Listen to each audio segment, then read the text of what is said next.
Welcome to this fourth session of the third Adhyaya of Srimad Bhagavad Gita. This is the Karma Yoga Adhyaya. Let us start with the gratitude to the Lord, with whose grace all this is possible, and the Guru Shishya Parampara, the lineage through which this knowledge has been protected, preserved, and transmitted through the generations. I also pay my tributes to our Guruji, Puja Guruma, with whose grace I am able to learn on this path, the scriptures, and share my understanding with you. Let us start with the Prarthana. Om Sahana Vavatu Sahanau Bhunaktu Sahaviryam Karavavahai Tejasvinavaditamastu Ma Vidvishavahai. Om Shanti Shanti Shanti. So to reiterate again what is Karma Yoga as enshrined in Sri Bhagavad Gita by Lord Shri Krishna, it is a skill, it is the skill in the attitude, in the actions and its results. That means we have to continue the same karma that we are doing in all our different roles that we play in the society, in our life. But we have to change our attitude towards the karma and the karma phala. So it's not the outer action that we need to change, but our inner attitude that we have, we need to change. And this attitude towards our actions, towards our work, towards our karma, and whenever we receive the fruits or the outcomes of these actions, we have to change that attitude. And this is what is Karma Yoga. The third Adhyaya Karma Yoga starts with Arjuna's question when he asks that, "O Lord Krishna, you said Jnana is best." You showed the Sthita Prajna Mahapurusha at the end of the second Adhyaya, and you praised Jnana. But now you are asking me to fight this war. And in the third shloka, Lord Krishna says, Lokesmimin Vivida Nishta Pura Prokta Mayanaga. That means I have shown you two paths. One is the Karma Nishtha and one is the Jnana Nishtha.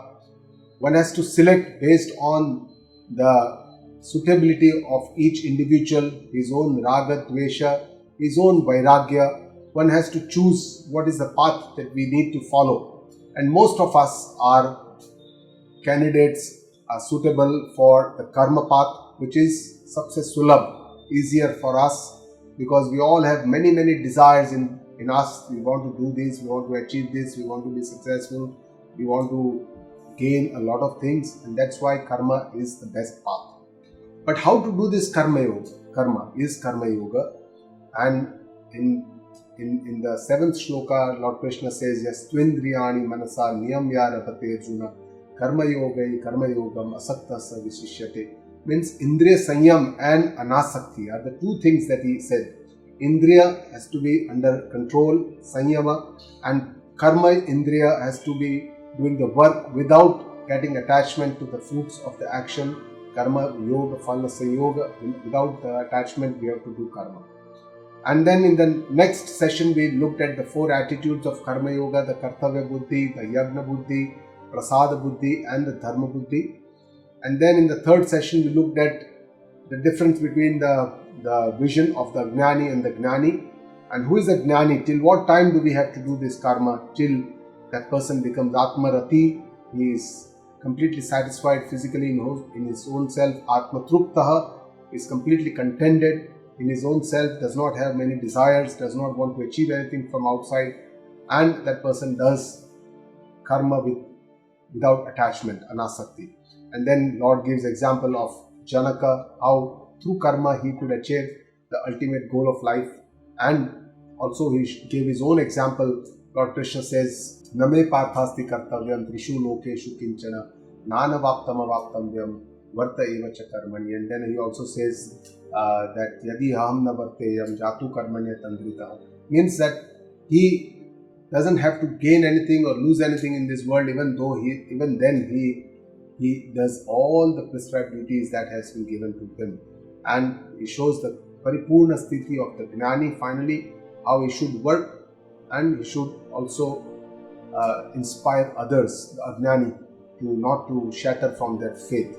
So the benefits of Karma Yoga are, one is Nirapekshata, means absence of expectations. And we know that expectations are the root cause of miseries. We keep on expecting others to give us praise, to say good things to us, to do good for us, to help us, and always to appreciate us. And that is the problem, and that is the cause for most of the dukkha that we face in the world today. Less desires, vasana, kamna, is one of the main problems in this adhyaya. In the further 36th or the 37th shloka, Lord Krishna says, Kama esha krodha esha rajo guna samudbhava. So kamana is one of the biggest problems. It is one of the main obstacles for us. And how to reduce this kamana, with what kind of understanding we can reduce our desires of attaining the worldly pleasures, that is something we need to understand. Dispassion or vairagya can only come with the right understanding of the world view. What world can give me and what is it that world cannot give me. And this understanding can come with a complete samagra darshana. We have to see this world and a lot of its object with a 360 degree view. And this ultimately causes cleansing of our mind, purity of our mind, antakarana shuddhi. And only with this purity we can attain the Atma Swarupa Nishtha, or the Atma Jnana, or the self-knowledge, where the Karma Yoga ends. Because then that person need not do Karma Yoga, because he does very natural actions. All his actions are very natural. That wise person, for Karma Yoga does not apply to him. So let's start with the 26th shloka. Na buddhi pedam janaye ajnanam karma sanginam joshayet sarva karmani vidvan yukta samacharan. So Lord Krishna says here how a wise man lives his life. And he says one should not shatter the faith of the others, the ignorant person who are performing their karmas, their duties with attachment. Most of us, we do our work, our actions, our duties with a lot of attachment towards the outcome of the results of the karma. And one who is wise man by his own moral conduct should inspire everyone into action. So that is the message of Lord Krishna to the wise person, that don't shatter the faith, because it's very easy to shatter the faith, but then it's very difficult to get new faith. And that's why he says the wise people are already in effortless actions, they're very meticulous, and their life is a lesson, not just their teachings. So Shraddha or faith is a very big thing. One should not shatter the faith of others. We have a habit of giving unsolicited advice to a lot of people. But we should make the faith of the other person stronger in whatever sadhana that person is using. Somebody is using, say, Karma Yoga, or somebody is more inclined towards Bhakti or devotion. Somebody is more into Dhyana Yoga, Ashtanga Yoga. Whatever methods we use to, go closer to the Supreme, we should try and make the faith of that person stronger, and show the next step of the journey to that person, so that that person will keep on progressing on that path. And we should try and avoid giving unsolicited advice to people, because it is worthless, it is useless, and that is one of our habits of our human beings, that we instead we should inspire people and should not disrespect the feelings of other people. So to summarize, from the 17 to the 26th shloka in the third session, talked about till what time karma needs to be done, what is the sthiti of the jnani, how he does his work with anasakti, and what drives the human beings, what is the driver to the human behavior, raga, dvesha. And we should do our work or our karma with atandrita, with a lot of awareness. And we should have faith. Jnani should not shatter the faith of the ajnani. So with this, let us start with the 27th shloka for this session now. Prakrute kriyamanani gunai karmani sarvashah ahankara विमूढात्मा kartahamiti manyate. So in this shloka, Lord Krishna talks about the aviveki purush, ajnani or aviveki, who does not use his discriminative intellect, his buddhi shakti that has been given to him, and how he lives in this world and he gets attached. So he says, Karmani sarvashah kriyamanani prakrute gunaihi. All the actions that are performed in this world are because of the three gunas of the nature. And we all know that the three gunas of the nature are sattva, rajas and tama. Vimudhatma ahankara. One who is not able to think properly, vimudhatma. And one who has ahankara, who identifies with his own body, mind and sense complex. And this body, mind, sense complex is called karya karana sanghat. Means, karya means our body, our human body, the sthula sharira is the karya of the prakriti. Karana is the prakriti through which this body we have, it is born. And then karana means all the, sukshma sharira, the anta karana, the mind, the senses, all these, the prana, all these are part of the antakarana or karana. So this karya karana sangha, this body, mind, sense complex, and the individual identifies himself or herself with this, either the human, the body, the gross body, or with our mind, and this is our identification. So this ahankara, because of this ahankara, karta aham iti manyata, he or she believes that I am the doer, whatever I am doing, I am the doer. That kartrutva, that doership feeling is always there, and this is this doership feeling that binds us to this karma. So this is what Lord Krishna is trying to tell us. Let us understand the meaning of prakrute gunaihi. Basically, prakriti is made up of 24 elements. If you see, the prakriti has many meanings. We are talking on a samashti level, that is on a larger scale. The prakriti is made up of 24 elements according to Sankhya Yoga. And Purusha. Purusha is that one element that pervades everything. So Prakriti is 24 and Purusha is 25 elements. And nature and the body, from this Prakriti, the entire world or the universe or the cosmos is born. Initially, it is the Prakriti, then with the help of Maya, it forms the Avyakta. Then the Pancha Mahabhuta, the five great elements, Akash, Vayu, Jala, Agni and Prithvi. And with this, from this, the Vyakta, that is the seen world, develops initially. The Sukshma Jagata develops from these Pancha Mahabhuta. With these elements, the Sukshma Sharira, that is Antakaran, Indriya are formed. And then there is something called mixture of these five elements, which is called Panchikaranam. And from this, then the Sthula Sharira and the Sthula Jagata. So Sthula Jagata, that what we see, all the objects in this world, and the Sthula Sharira, our body, our form, our outer body, they all form from the Panch Mahabhuta, which are mixed, the Panchikarana, Panch Mahabhuta. And all these is the karya or the work of the Prakriti Gunaihi. So these gunas, the three gunas, the Sattva, Rajas and Tamas, they are present in the Prakriti, and that's why we all are so different because of our Prakriti, our nature. Somebody is having predominant Sattva Guna, somebody is having predominant Raja Guna, which inspires him into work. Somebody has more of Tamaguna, that's why he becomes more lazy. So we generally don't identify ourselves with the nature. The outer thing, we believe this is outside, this is not part of me. But what we do with is our own body is that we identify ourselves with our body, and the reason is our aviveka, absence of proper understanding and absence of the use of our discriminating intellect, the vivek shakti that God has given us. Instead of that, we don't use this vivek shakti, and that's why these problems happen. What is not the reality, we see that as a reality. What is a reality, we don't even understand what is a reality. So this is the problem that happens, and that's why, and this is the main work is of ahankara. And this ahankara is the main thing that binds us to our work, our actions, our karma. And the jiva believes that I am the doer, I have done this, I can do this, I have so much of power, I can do all the things.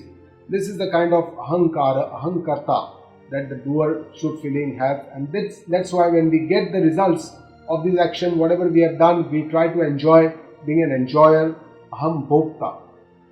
And this causes all the samsara bandhana or the bondage. These kind of actions are the root cause of bondage.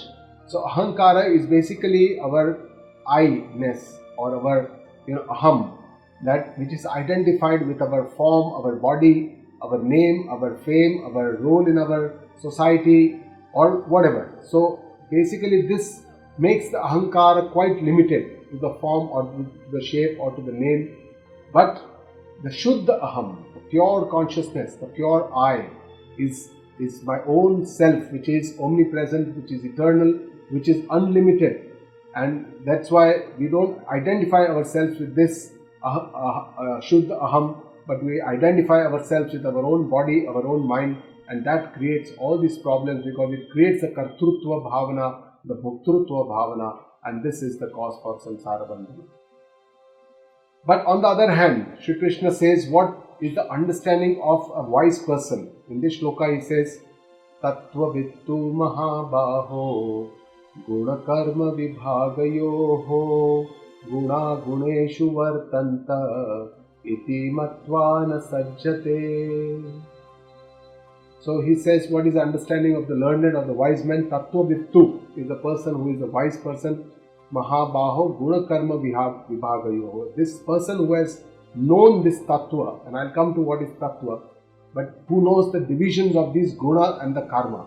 So this is very clearly seen by this person, and this person clearly says that it is the guna guneshu vartanta, means the gunas, they pravritta, they operate or they work within the gunas, and that's why iti matvana sajjate. By knowing this, he does not get attached because he believes that all this khel, all this karma, vichar, karma, whatever action, whatever grahana, object that we get out of doing karma, something that comes up with us, everything, all this is part of the guna karma vibhaka, and this is all one guna pravritting into other guna. He doesn't understand that I am doing with somebody else, but what he understands is that I am the drashta, I am the seer, I am the observer, and this is what is done in this vibhaga of the guna and the karma vibhaka. That is the understanding of this learned person, and that's why he does not get attached to the karma because he believes that he is the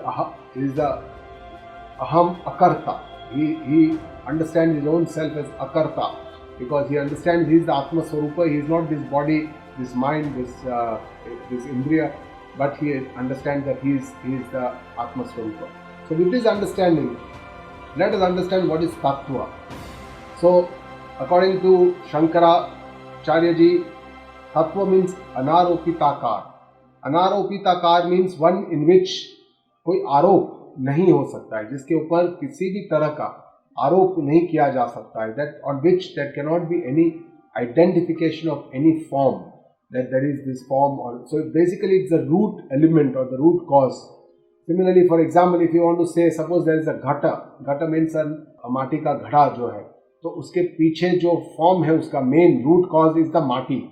Without the shape and the form, this is the माटी. So माटी becomes the root cause or the tattva of the घड़ा. So similarly, there is a Sat Tattva which is eternal, which is eternally existent, which is the truth, which is always there. The Tat is also name of the Paramatma, it is omnipresent, the knower, and the Bhavavachak of these is called Tattva. So it is basically the eternal omnipresent consciousness. And the person who knows this Tattva is the Tattva Vita. Tattva Vita means the knower of this Tattva, the wise man, the enlightened Purusha who knows what is this Tattva, who has seen this behind all these objects and elements in the world, is the person who is the Tattva Vita. So what is the difference in the drashti or the attitude or the perception between Agnani, the ignorant person, and the Tattvavita, Gnani, the wise person?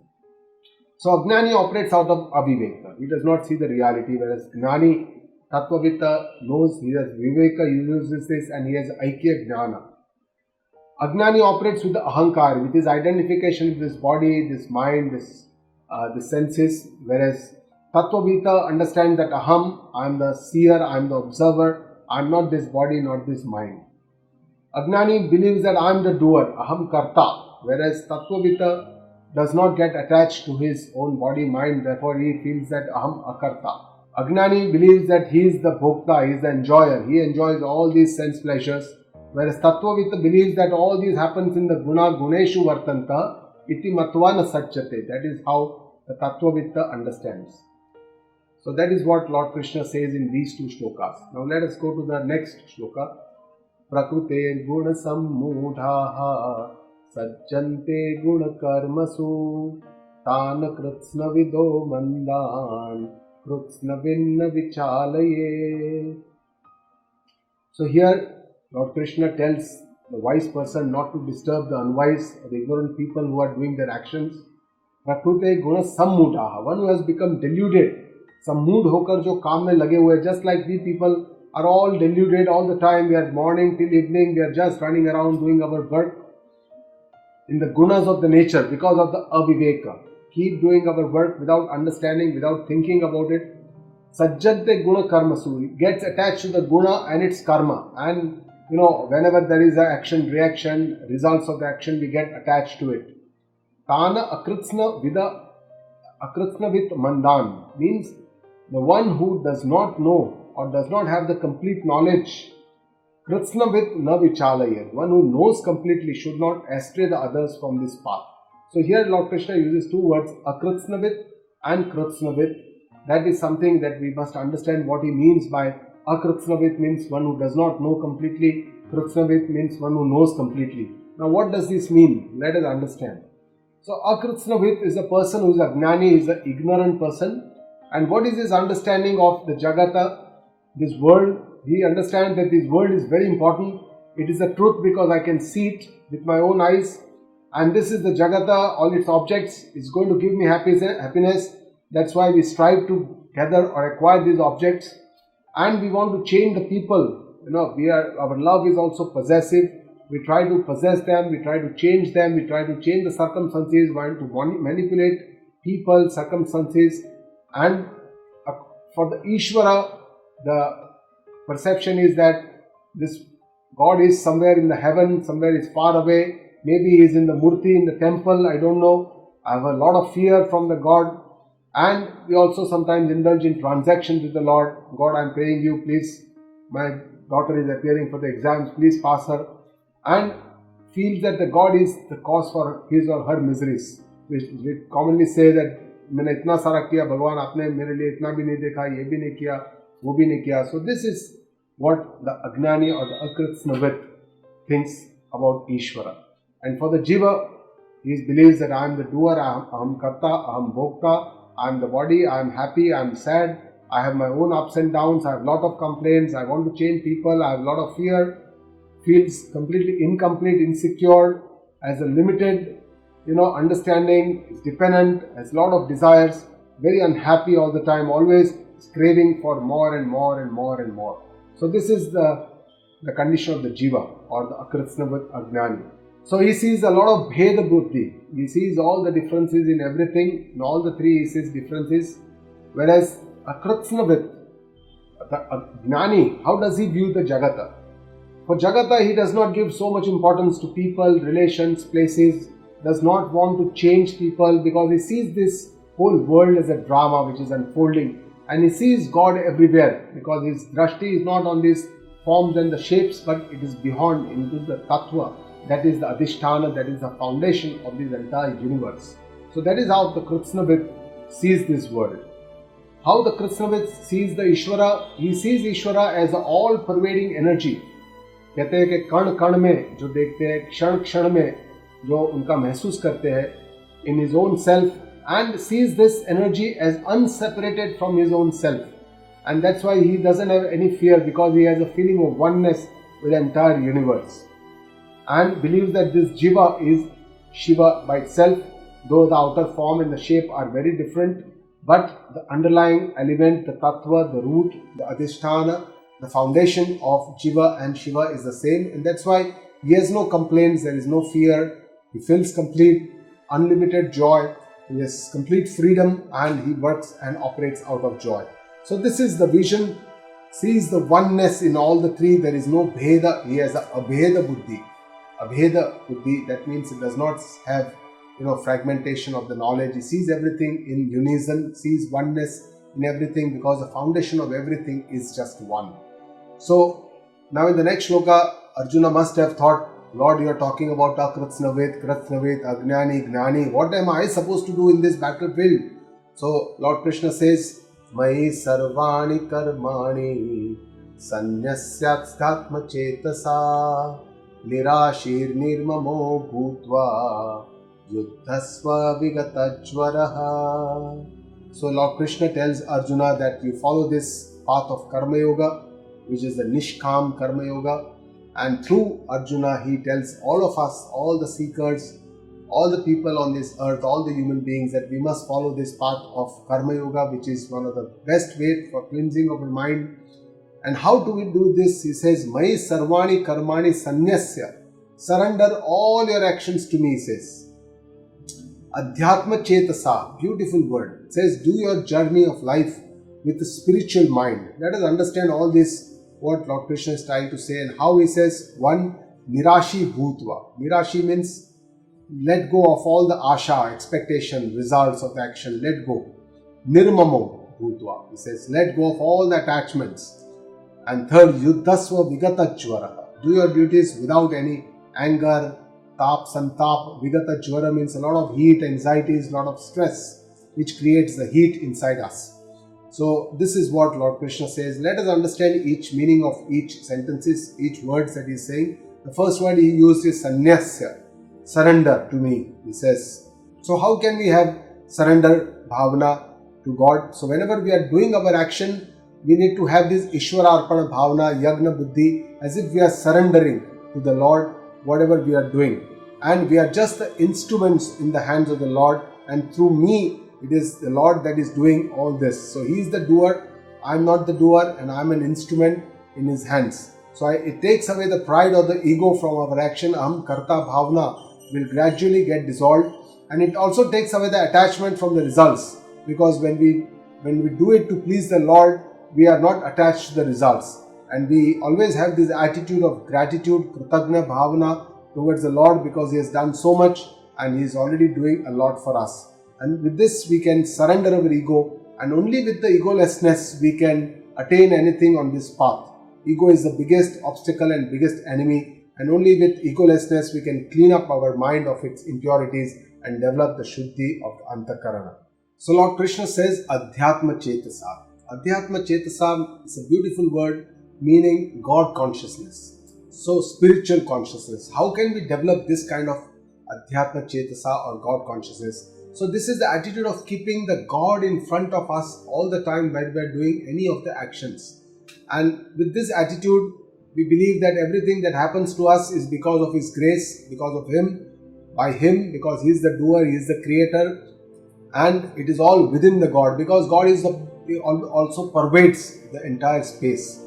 And whatever we are doing or belongs to us belongs to actually the God, because He is the big boss and He has given us all these to use it for ourselves. And everything, God manages everything, and whatever He has given me is my role in my life, my duty, which I must do with the best of my abilities. And God has also created these laws of karma phala, which are quite fair, just. And whatever karma I am going to do, I am going to get some karma phala. I am going to get the results of the action, and that is going to be fair and just. It is not going to be unjust. Maybe I'll get it later, maybe I'll get it, maybe not in this janam, maybe in the next janam also. But somehow, somewhere, sometime, I am surely going to get the results. Whether it is satkarma or dushkarma, whatever I am going to do, I am going to get the results. So this kind of understanding, this is called Adhyatma Chetasa. This is the spiritual understanding of the God consciousness. So he uses three words, nirashi. So nirashi means don't have any asha, no expectations. While doing your karmas, leave the desires and intense attachments for the results of the action. He says, because most of the times what happens is when we do karma, we focus not on the karma, but we always think of what I am going to get, what is in the future I am going to get karma phala. So we always think about the future, and then we are uncertain what I'll get, whether I'll get adequate or not adequate. So that's how our mind gets deluded, and we are not able to do the karma or the actions in the best possible way. Instead, while we are doing our karma or our actions, we should focus on our karma and do it in the best possible way, and just leave the karma phala aside, because that is going to come according to the laws of the nature, that is going to come to me in some form or the other. So I must not think of the results all the time, or at least at the time when I am doing the karma, I should not think about the results.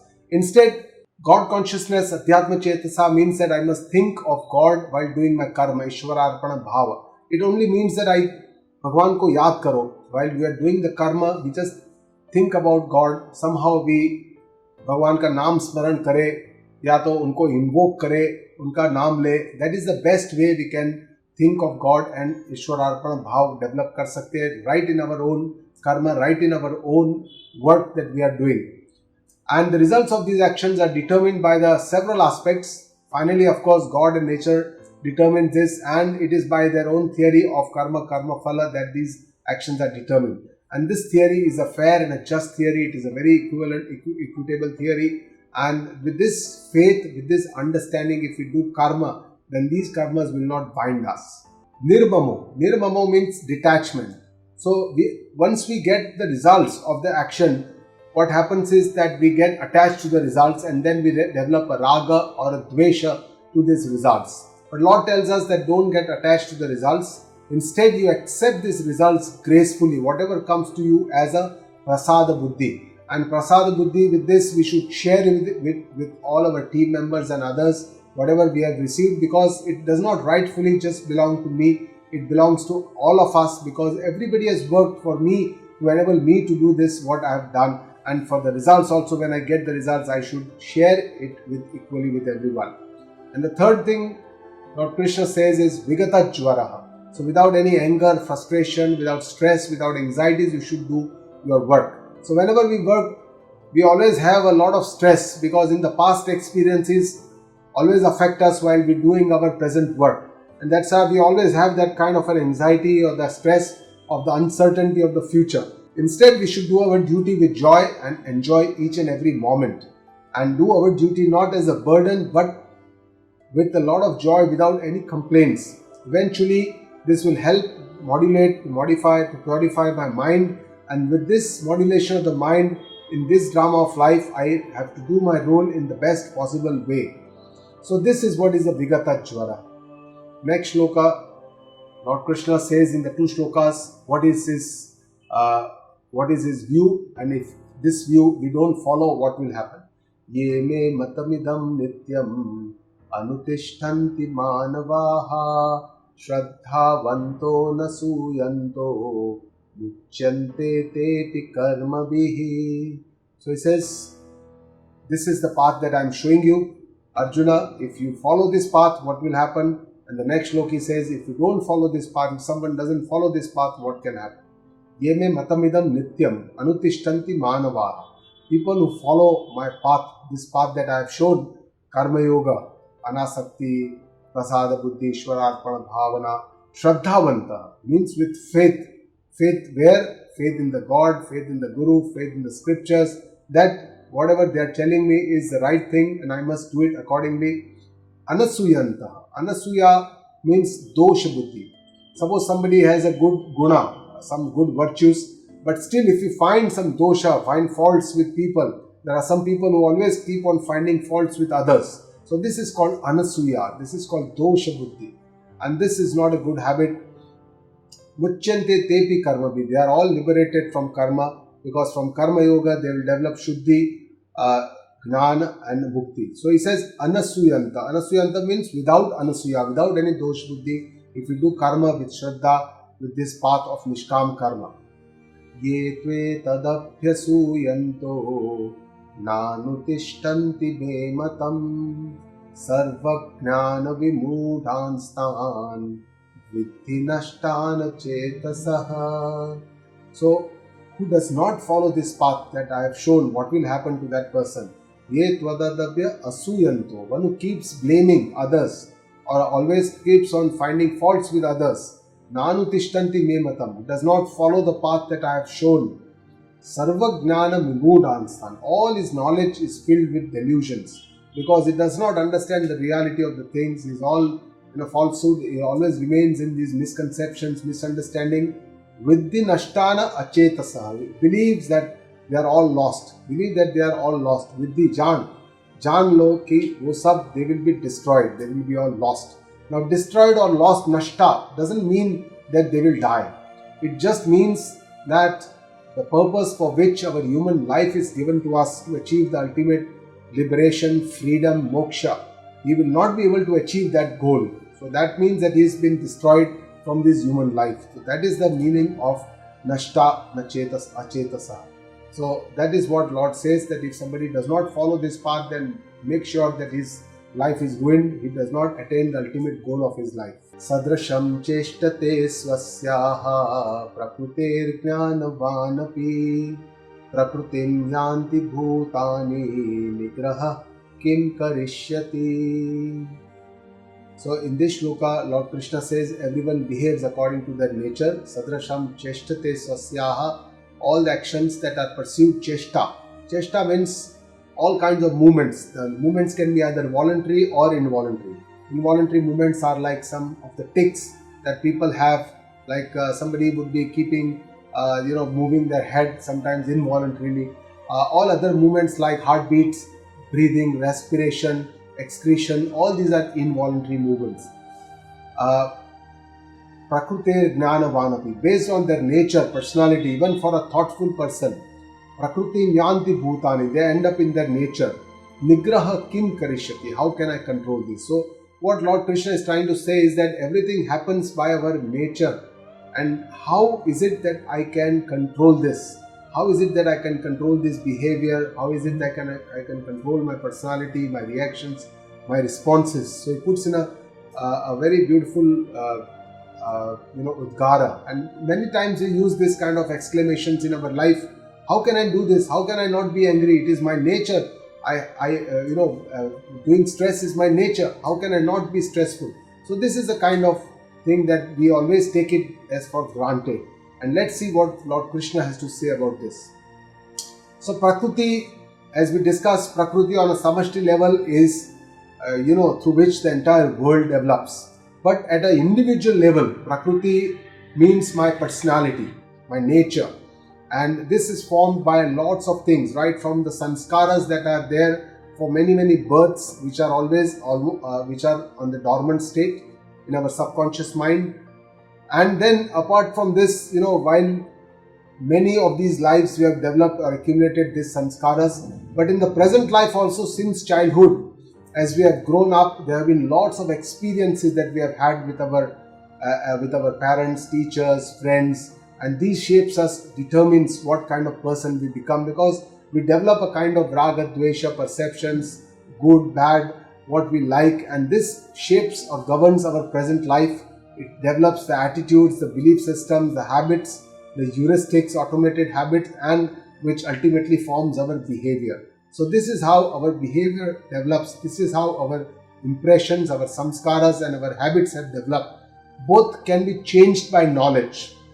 And this is important to understand, that these can be changed by new understanding that can happen, which can happen by some knowledge that a guru or shastra tells me, by a constant practice of introspection, understanding and becoming aware, atandrita. So with this we can develop and change this understanding, and then better to change them while these impressions are in a dormant state, because it is said that these dormant sanskaras are like sleeping tigers. They may just get aroused by seeing something, and sometimes they get very wild also. So it's better to tame them, it's better to control them when they are in a dormant state, when they are in a sushupta avastha rather than in a jagrat avastha. So Prakriti can be said, our personality is more like our default setting. It is like a computer software that is inbuilt in us. It is coded right from our childhood, through the codes that we have had since our previous lives also. But this can be changed. Just like any software, coding can be changed. Our behaviors, our attitudes, our beliefs, our impressions, all these can be changed. Though it takes time and it takes a lot of efforts, and this is what the entire spiritual journey is all about. The seeker means somebody who thinks that it can be changed, and he wants to change. He wants to become a better person by the change, and that's a person is a seeker. And for this we have to change a lot of our habits, and habit itself means a bit, and then it goes away. So that is how habit goes away. It does not happen immediately. It happens shanaihi uparamay. Gradually it happens. But do not say that it's my nature, I can't change. There are a lot of things, most of the things are under our control in our personality, and we can change. I can definitely change. Human beings have been bestowed this power to change one's own self, and we should exercise this power. In the next shloka, Lord Krishna says, where do we need to change? What do we need to change? Where we have to focus our concentration? Where should we be doing our work? And he says, Indriyasya arthe ragadveshau vyavasthitau tayor navashama gachet tauhyasya paripanthinau. So it's very, very important words of Sri Bhagavad Gita. It must be remembered for life, because where do I need to work on and what is my area of free will? This is what it says. So it says Indriyasya arthe ragadvesha vyavasthita, means in the sense organs and the objects thereof, because sense organs, Indriya, they pravruta, they enter the Vishaya or the objects when they come in contact with each other, and that is where the Raga Dvesha are firmly rooted. It's in the Indriya, in the mind, that these Raga Dvesha are firmly rooted. And Lord Krishna tells us, gives us kind of an agnya, tayorna vashamagachet. You don't get under that influence of spell, because he says tauhyasya paripanthinau, means these Raga Dvesha, the likes, dislikes, the strong likes, dislikes are the biggest obstacles. They are my enemies on my spiritual path, on my path of my life, on my journey of life, because they work very mysteriously. We don't even become aware how they work by just staying in our mind. So we have to be aware of these Raga Dvesha. So what are Raga Dvesha? Let us understand.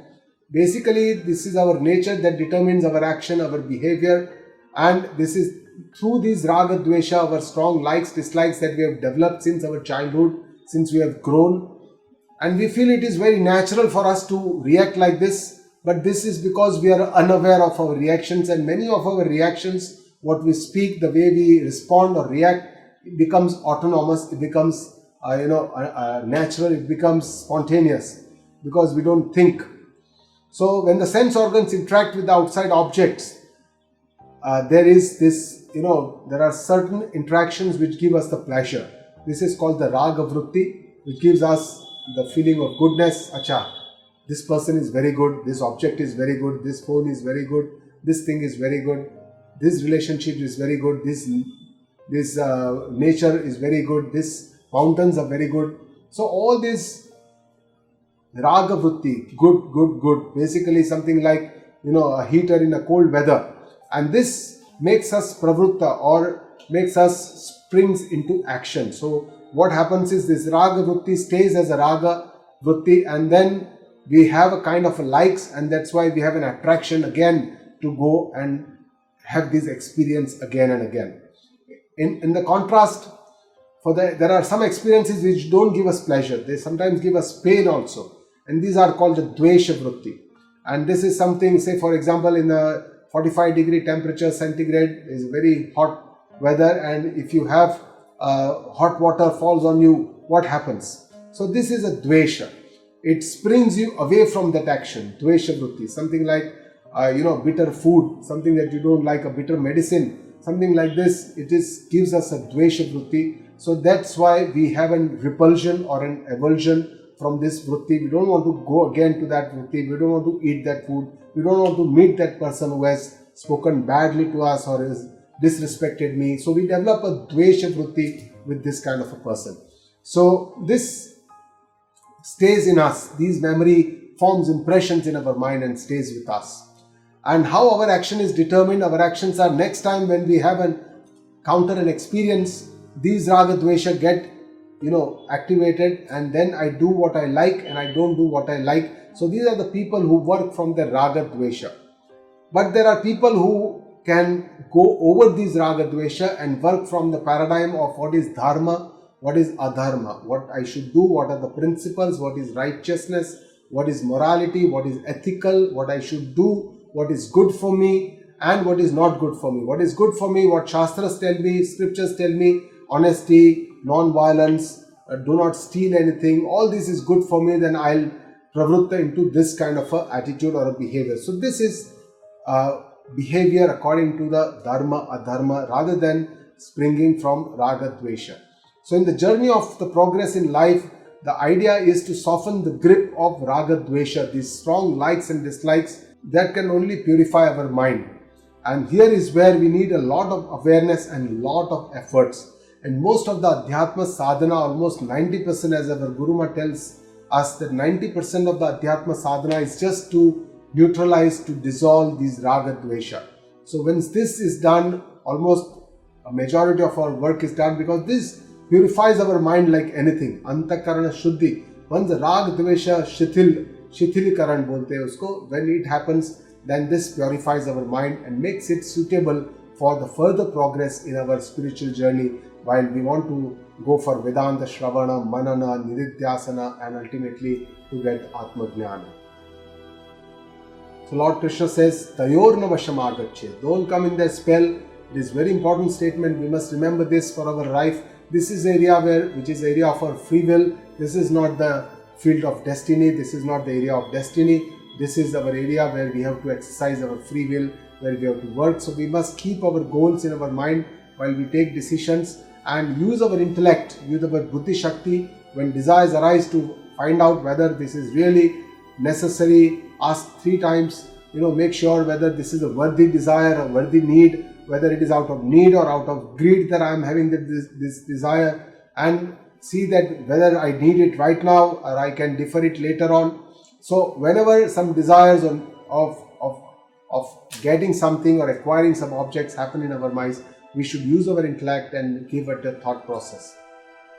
And then we should see the other side, which is called the Pratipaksha Bhavana, because there are 2 sides of the coin. There is whenever we have a strong desire like a Raga Vritti to a particular person, we don't see the Dvesha Vritti or the other side of that person. So if we can see the other side of the physical attractions also when happens, then we have to see the Dosha Buddhi or the other side of what a dukkha it can create to families can get torn apart by these kind of attractions. And all these thinking have to be developed by understanding.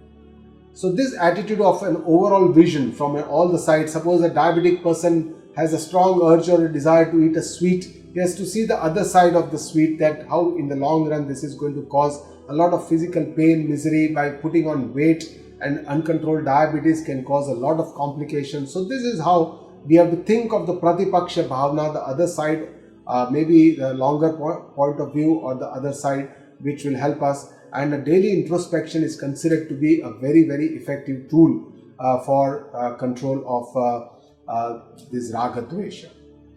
So the change management actually starts with a journey with our mind. We must make our mind our friend. In the further one of the shlokas, Bhagavad Gita, Shri Krishna says either we can make our mind our friend or make our mind our enemy. It depends on us. So we should we should not suppress our emotions. Raga Dvesha cannot be suppressed, but with understanding we have to neutralize them. And that means that we have to effectively manage and modulate our mind. This is with the right understanding, and this understanding can only be given by our Shastras, our Guru. It can help us to understand what is this right understanding. We must keep a very positive attitude, lot of faith in the scriptures, discipline our life, efforts must be constant. We should know where we have to make efforts, and we should do it by utilizing our brain and our intellect.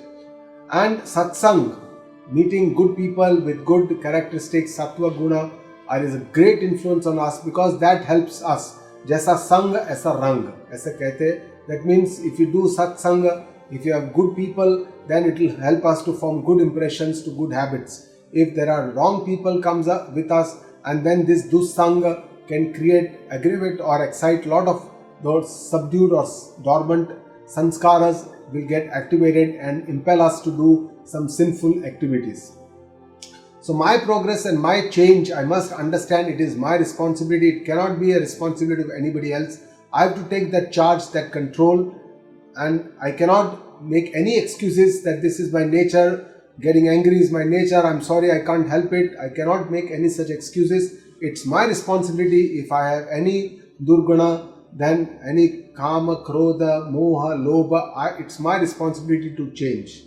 And our own efforts will ultimately attract the grace from the entire universe. But Atma Krupa is the first thing that is important. and then Paramatma Krupa or Guru Krupa, Shastra Krupa will always be there to help us. And again, remember this statement by Lord Krishna, don't come under the influence of Raga Dvesha, Tayorna Vashamagachet, Tau Yasya Paripantino. They are my biggest enemies. They are all the enemies we think are outside, but most of the enemies are inside our mind, and these Raga Dvesha are our biggest enemies. So coming to the last slok of today's session, Shreyan Swadharmo Vigunaha Paradharmat Swanushthitat Swadharme Nidanam Shreyaha Paradharmo Bhayavaha. So here in this shloka, Lord Krishna says, ideally I should act according to my duty, according to my dharma. And Shreyan Swadharma Vigunaha means my duty, my dharma is the best, whatever it may be. It is Shreyaskari, it is going to be Kalyankari for me. Paradharmat Swa Anushthitat means it is better than following anyone else's duty. A lot of times we have a tendency to compare ourselves with others and thinking that, oh, that person has a much better duty, he has a better work, his work is higher than me, he has such a sophisticated work, I have to do such slog work. So all these kind of things we think, but our duty is the best for us. That is what Lord Krishna tells us. Swadharme Nidaram Shreya means death is better than following others' duty. Swadharma is the best, and Nidaram means death is better than following somebody else's duty. Paradharmo Bhayavaha, and it is dangerous, he says, to follow other people's duty. Whatever other people's duty are there, let them follow their own duty. Let I follow my own duty. So this is what Lord Krishna says, Swadharma. Let us understand what is Swadharma and what is my duty. Everyone should follow their Swadharma, he says. But Swadharma in the Vedic times, it was determined by the Shastra according to Varna and the Ashrama. Avastha, the 4 Varnas and the 4 Ashrama, and the individual point of view for a person, 4 Varna were for the society's proper working and functioning. But today we don't have this Varnashrama Vyavastha, and that's why my each duty in each of my roles in my life, like at work, I am a professional, I am a colleague, and I have to report to my bosses, there are people who report to me. So all these are my roles, different roles, and I have to do best. At home, I am a husband, a father, a son, and I have to do all my roles accordingly. And the society, I have as a citizen of the society, of the country, of the state, I have my own responsibilities. So all these I must look at and do each of my roles in the best possible way, in a way that will benefit not just me, but the others at large.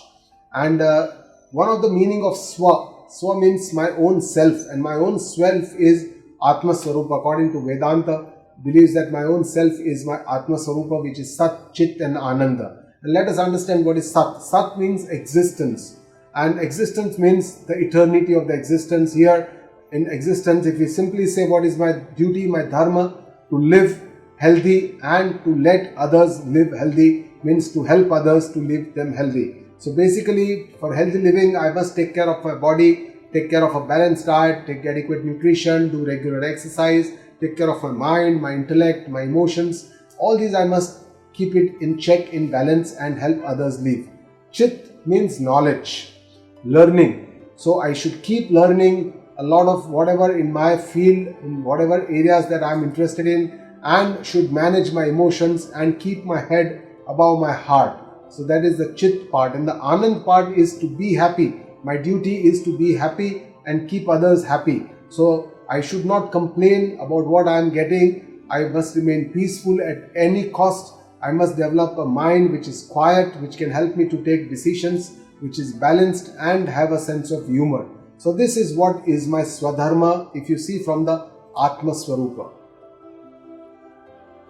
And in the next session now we will see how Arjuna, after listening to all this, he asks a very, very innocent question. After having listened to all this, he asks, Shri Krishna, atha kena prayuktoyam papam charati purushaha anishchannapi varshneya baladiva niyojitaha. He says, why, what forces us to do sinful activities, pap karne ke liye anachinnapi, even if I don't desire, how am I, how is it that I am forced to do this sin? And this is commonly what we experience in our life, that we know this is not good for me, but still by some kind of a force I am indulged or made to do this kind of activities, and Lord will give his answer. He says, Kama esha krodha esha rajoguna samudbhava mahashano mahapapa vidyena mihivairinam.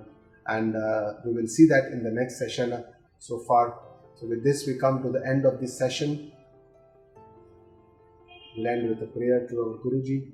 Guru Brahma, Guru Vishnu, Guru Devo Maheshwara, Guru Sakshat Parabrahma, Tasmai Shri Guruve Namaha.